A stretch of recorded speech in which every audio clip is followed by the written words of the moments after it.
Usap-usapan sa isang barangay sa Cavite ang nangyayaring kababalagan sa isang lumang bahay kahit may ilang taon nang pumanaw ang matandang babaeng may-ari nito, nakikita pa rin sa lumang bahay ang kaluluwa ni Lola.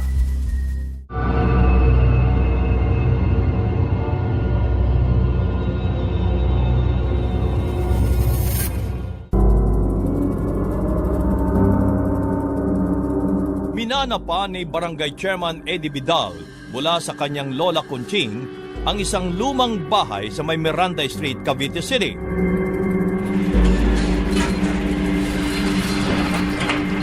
Sa paglipas ng panahon, binalot na ng agiw at makapal na alikabok ang luma at abandonadong bahay.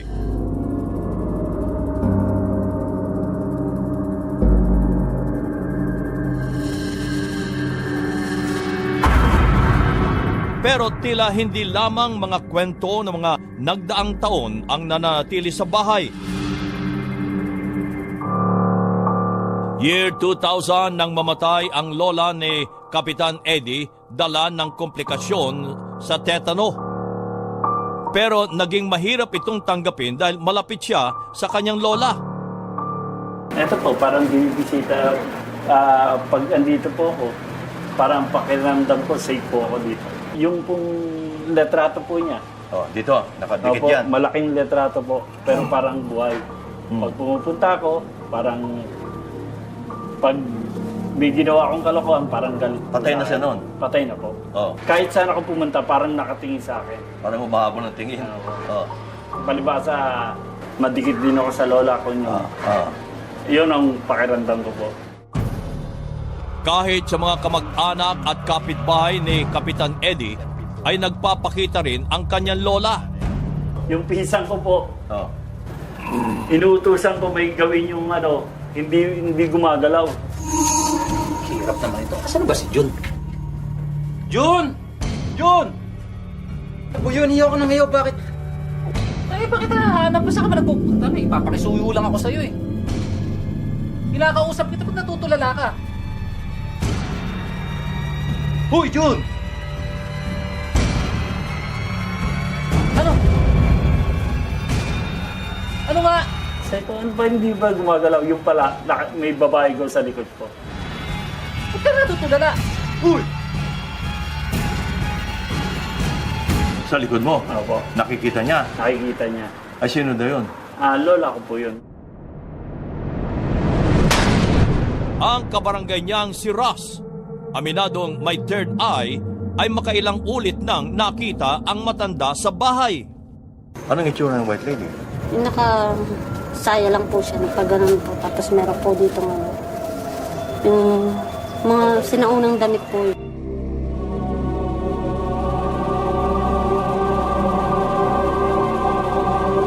Anong kamay? Ano ginagawa mo naman? Wala po, umano na po. Tumatakbo na lang po ako paloob.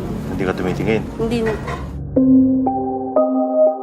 At para mahanapan ang kasagutan ng pagpapakita ni Lola Conching, isinama namin sa lugar ang mga paranormal experts.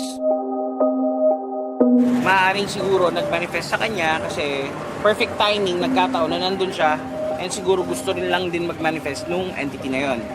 Yun. Pero ako, sa nakikita ko dito, dun sa bahay, mas malakas ang manifestation sa bahay. Kung abandon ng isang lugar, pwede sila magtawag ng kapwa nila. Bakit? Kasi parang ganito yun, they attract the same type of energy, di ba? Pero, hindi lang ang kaluluwa ni Lola Conching ang nakikita sa lugar. Babae po. Babae po. Anong ginagawa niya? Nakahiga lang po, nakatagilid. Ha? Katagilid po. Nagkahiga lang. Dito, Ras, ano nakikita niya? Lalaki po. Ha? Lalaki po. Lalaki. Ano itsura? Medyo matanda na po. Na madungos-dungos na po yung Napansin din sa pag-iikot ng aming grupo ang isang balon. Yung hulugan mo po, patay. Yung iba, dito na lang nilalagay. Malalim masyado siya, pero sa dulo po. Kung baga yung patay, dito lang nilalagay kasi wala na. Nasa kalimutan na. Oo. Kaya punpuno Kasi malalim ang tubig, ano? Sa punpuno ng ano, mabigat. Ikaw, ano nakita mo? Buto po. Buto din. Opo. Nakita mo? Pareho kayo. Paano pa po ng before the war eh? Oo. Before the war. Before the war, oh. Alam Ginawa ko, na to? Balo na po yan. Ayon kay Ras at Will, may kasakasama kaming nilalang na tila nagbabantay sa amin. Kapre na inamin ni Kapitan Eddie na pamilyar sa kanya. Ano nakikita mo? Kapre po. Kapre? Opo. Saan yun? Doon po sa may sulok po. Okay, Ross, saan mo nakita ka mo yung kapre? Diyan po sa may ano, Saan? sulok po. Doon? Opo. Anong ginagawa niya? Patayo lang po siya. May alaga po akong ano, maliit siyang tao pero mabalbon. Tapos mapulang mata. Nakasanayan man ni Kapitan Eddie ang mga nagpaparamdam, hindi pa rin maalis sa kanya ang mangilabot. Lalo na kung ang mga nilalang at espiritu na ito ay tinuturing ng tahanan ang kanilang lumang bahay.